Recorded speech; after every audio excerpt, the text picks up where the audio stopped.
Sofia Splawska from Case Western Reserve University. Hi, my name is Sophia. I just graduated with my bachelor's from Case Western, and I'm going to talk about work that I did for my senior thesis with my advisor, Professor Harsh Mathur, and with our collaborator, Professor Katherine Brown at Hamilton College.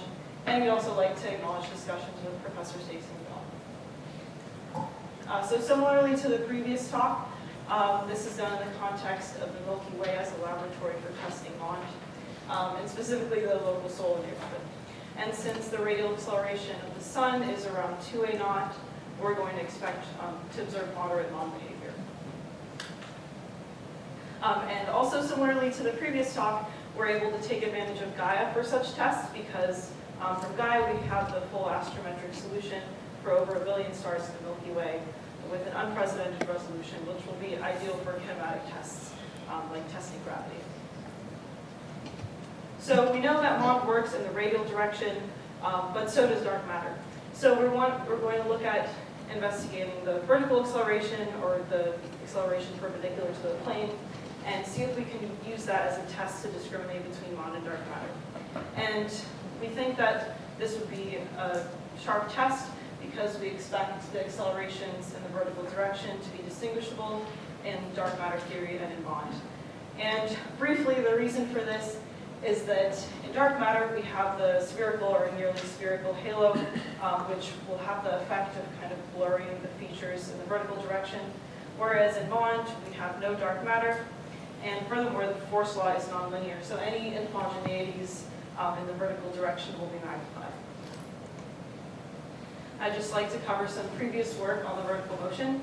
So in 2007, Nipoti et al. Showed that the MOND vertical acceleration near the plane, as well as the vertical velocity dispersion, will be not only different, but it will be larger than in Newtonian gravity in dark matter. In 2019, Lasanti et al. Carried out a test based on this idea using local solar observables. And an important part of their analysis was that instead of testing MOND specifically, they test MOND-like models, which I'll go into more later. And what they found was that these MOND-like models, since they enhance the radial and vertical accelerations equally, this ends up with them overpredicting the vertical acceleration. And in order to account for this, the MOND-like models will need either an anomalously large stellar bulge or an anomalously small disk scale radius to account for this. So here's figure 1 from Lasanti et al., which is what they use to kind of motivate, as a preliminary analysis to motivate this tension that they observed with MOND in the data. So they plotted the vertical velocity dispersion against the circular velocity in the Milky Way. And the blue curve is the dark matter prediction for these variables. And since we're fixed at the solar radius and at this reference height where their tracer populations are found, you might be wondering why these are lines and not just points like the data. And that's because for the dark matter curve, they have varied over the normalization of the halo. Another important part of their analysis was for their MOND prediction, they Taylor expanded the interpolating function in order to parameterize it in 2 parameters.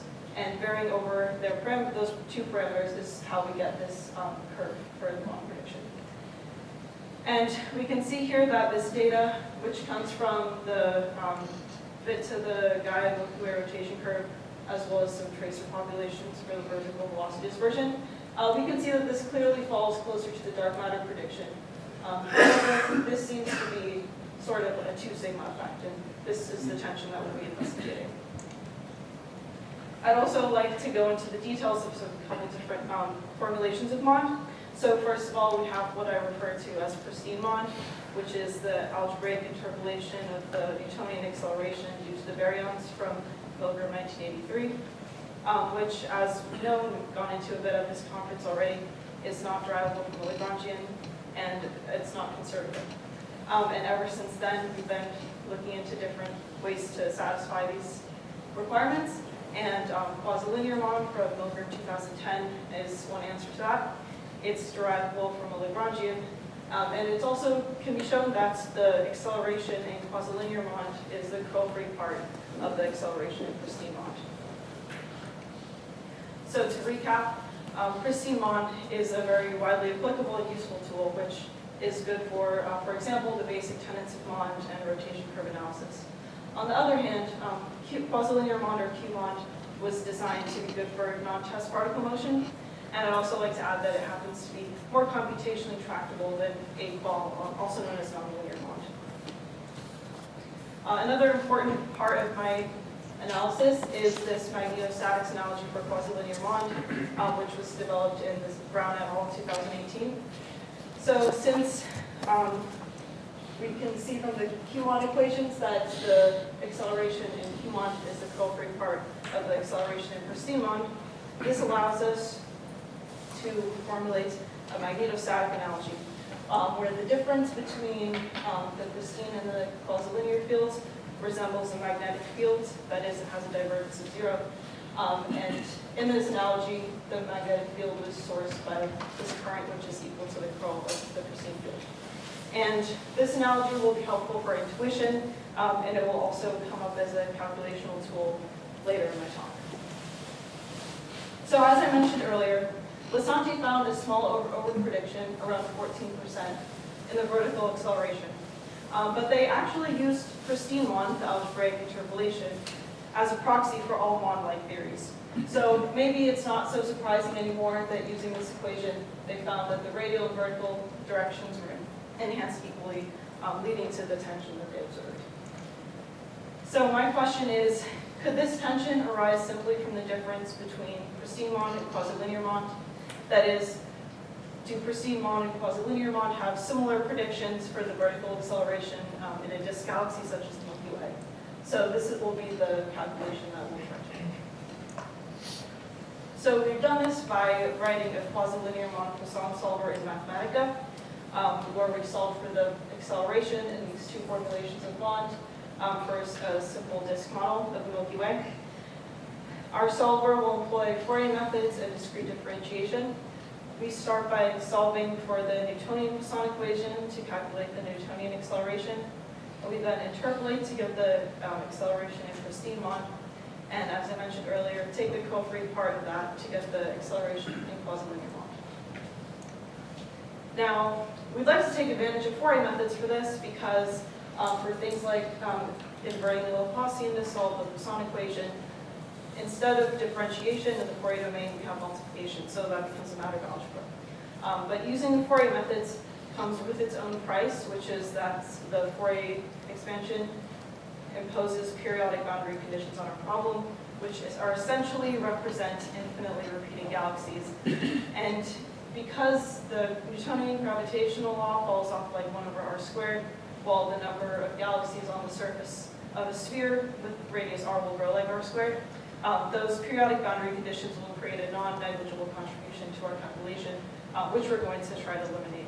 So there's a method developed in the magnetostatics paper, Brown et al., which we call the Brown method or Gaussian subtraction. So we first start by creating a Gaussian density distribution with a total mass equal to the mass of our model galaxy. And instead of directly solving for the acceleration due to our model galaxy, we're going to first solve for the potential due to the difference between these two distributions. And because this difference falls off faster than 1 over r squared, we won't have the contributions from these repeating galaxies when we solve for the potential. And after differentiating to get the acceleration due to the difference in the density distributions, we'll simply add back the analytically calculated acceleration field due to the Gaussian distribution on its own in order to recover the acceleration in our galaxy. And I have some plots here to demonstrate the success of this Gaussian subtraction method. So on the first plot, we have the Newtonian potential along the x-axis due to a spherical exponential galaxy with this distribution. And this is before accounting for the periodic boundary conditions. So we can see that the analytic and numerical solutions don't quite match. And also the reason that we've used this spherical exponential galaxy is so that we can calculate the analytic results in order to compare. And then on the second plot, we can see that after using the method of Gaussian subtraction, we've been able to account for the contributions from the periodic boundary conditions and have a pretty accurate result. So now now that we have a reliable calculation of the Newtonian acceleration, we're going to use the radial acceleration relation interpolating function in order to calculate the pristine MOND acceleration. And then we're going to return to the Fourier domain in order to calculate the acceleration in QUMOND. So this is where the advantages of the magnetostatics analogy come into play. So if you'll recall, B is the difference between the pristine and the quasilinear fields. So adding back the pristine field, we can recover the quasilinear acceleration. And since this field B acts like a magnetic field, it will fall off fast enough so that the periodic boundary conditions are not an issue. And now we finally calculated the acceleration in quasilinear MOND. I'd just like to quickly show the model that was used by Lasanti to get their results, and then I'll explain what we did for our galactic model. So they use a combination of a stellar disk, a gaseous disk, and a stellar bulge. And I've just quickly shown some parameters. These on this side are parameters that they fixed, and these are just an example of some of their parameters from their Bayesian likelihood analysis with pristine MOND and local observables. So our galactic model, for this preliminary analysis, we use just a single disk for reasons which I'll go into more a bit later. We've normalized our disk so that the radial acceleration at the solar radius will be equal to the observed value. And you can also see our scale length and scale height. And these parameters have been roughly chosen for illustrative purposes for this toy model of the galaxy. So here is a plot of our results. So I've plotted the difference between pristine MOND and quasilinear MOND in the vertical direction in units of 10 to the minus 10 meters per second squared against the height above the midplane. And this is all done at the solar radius. So we can see that at the solar radius, the pristine MOND will indeed be larger than the QUMOND prediction, which means that there's a chance that the quasilinear MOND acceleration does not overpredict the observed acceleration. And furthermore, a takeaway from these plots is that MOND is not MOND-like in the way that Lasanti meant it. If that were the case, this would just be a line at 0. So we can see that the QUMOND acceleration is distinct from the pristine MOND acceleration. Although this is not a large effect, and it's probably around 0.5% for this particular toy model. And similarly, I've plotted the difference between the pristine and quasilinear fields in the vertical direction, this time as a function of galactic radius. And at this reference height, which is similar to what Lasanti did in their plot from where the tracer populations came from. So again, we can see that this is not a clear, straight relationship between the quasilinear and the pristine fields. So MOND is, again, not MOND-like. And we can see the regions where the pristine field is larger and where it's smaller than the quasilinear acceleration field. Now I'd like to return to this magnetostatics interpretation of quasilinear MOND. This might give us a hint as to why this difference that we observed in our simulation is so small. And we think that's because this field, which is equal to the difference between the two, for a disk galaxy, it represents, or it's similar to the field due to two counterpropagating current loops. And since these are counterpropagating but have a slight offset, the field will nearly cancel but not completely, which might be an explanation of why the difference between the two is so small for our model of this galaxy. And now I'd like to return to the tension observed by Lasanti et al. And ask if this is really meaningful. Upon a closer investigation of the paper, we found that not only is the bulge mass anomalously large for the MOND fits, but it also seems to be anomalously large for the dark matter fits as well. And this seems to come from an unrealistic prior on the bulge mass, which ranges up to 100 times 10 to the 10 solar masses. And also we noticed that Lasanti used kind of a minimal amount of data to constrain their analysis relative to more standard sources which use many more different observables. Therefore, since the galactic model of Lasanti may be in tension with most commonly used data, We're not sure if this tension is actually something to be worried about, at least in this model. We'd like to investigate this further with perhaps more reliable parameters. And furthermore, this is kind of justification for why we have ignored the bulge in our initial model, because in reality, the bulge mass is a smaller fraction of the disk mass than found in the SOND. I'd also like to point out the limitations of the smooth exponential, which was also brought up briefly earlier. So here we have a rotation curve, a Milky Way rotation curve, a portion of it from the 2019. As you can see, this dashed line is the smooth exponential, which is kind of the conventional type of model used both in the SOND and in our analysis. And the blue solid line is a more complicated model of the Milky Way, which was created by the author in an earlier paper. And on the right, I've pulled a table from this paper where you can see the reduced chi-squared.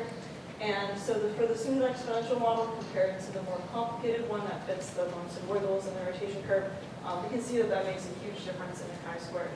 So while Lisanti is pointing out a discrepancy of about 2 sigma, both Lisanti and our analysis is already making errors of a couple sigma for the Milky Way, at least by using this smooth exponential.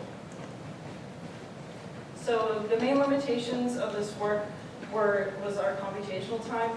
So you might notice that we did not have a gaseous disk. We simply added the mass that would be in that disk into our single stellar disk for our toy model.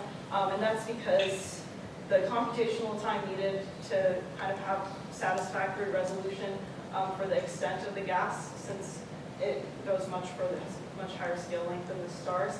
Our computational time was simply not realistic in order to get ready for this conference. Also, we'd like to point out that most of these galactic models, unless they come from star counts, are built on assumptions of Newtonian gravity. So in order to do a more rigorous test of MOND, we might want to revisit those. And furthermore, as is always the case, things might not really be in equilibrium, specifically the vertical motions in the Milky Way might be out of equilibrium. So in order for our future work to have a more detailed study of the success or failure of QUMOND in the solar neighborhood, we're going to need to use more detailed galactic models, which we do plan on, as well as taking full advantage of Gaia data and other Milky Way constraints. In conclusion, MOND is not MOND-like in the sense claimed by Lisanti et al. And it's also not clear whether the tension found in that paper is really something serious. Either way, they'll need to be revisited with a more detailed model and taking advantage of more constraints to constrain those galactic parameters. So much further work remains to be done in order to evaluate the success of QUMOND in the vertical direction of the Milky Way. And I'd like to end with a question for the audience. Now that we're able observationally to distinguish between different formulations of MOND, how are we going to handle this? Should we be able to differentiate them? Thank you.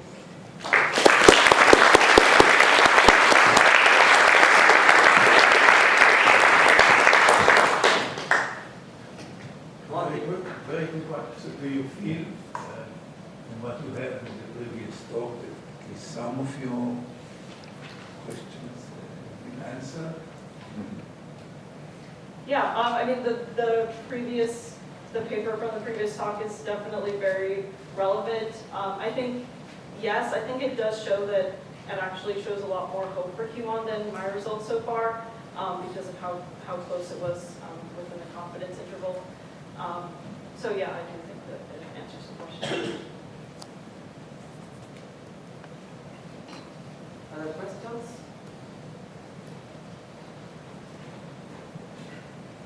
I just have a comment.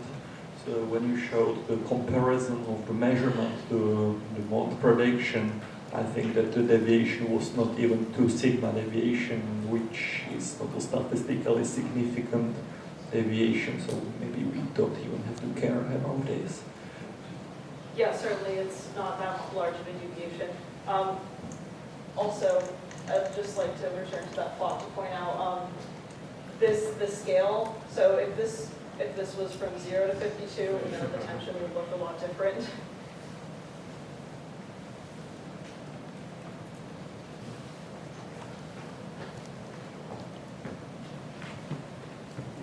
very nice work. A question about the, let's say, the dark matter pointing here. You said that's a prediction from Celia. So do you know how this was made? Isn't that a fit, or what assumptions came in here? Do you mean for this particular plot? Yes, for this, exactly this blue line here.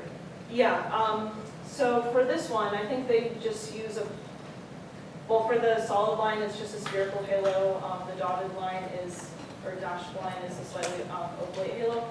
And I know that so in the paper, like their main analysis was a Bayesian analysis of the Milky Way data. So this is definitely before that. So they have varied over the normalization to create the line, but I think the rest of it is not necessarily a fit to their data. I think it's comes from like some standard parameters. Okay, thanks. Sorry. Just a quick comment or question, I guess. After looking at this and seeing all the development of the talk, I was waiting for the next version of this plot with the updated MOND-like curve, and that didn't appear. The talk ended before the final plot showed up. Could you tell us why?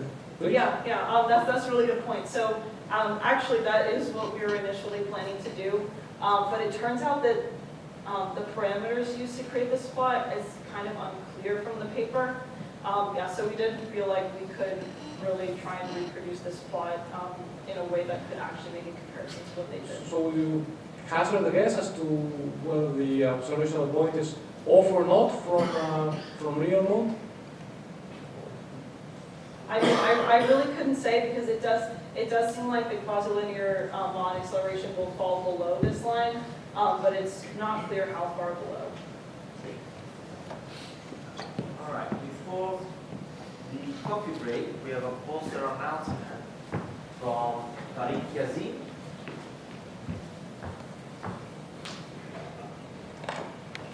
I've had a little look at the redshift evolution and the kids' data already, and I think it might already give some interesting constraints. So that's my poster. I'd appreciate any input or ideas you guys have, because the work's still in early stages.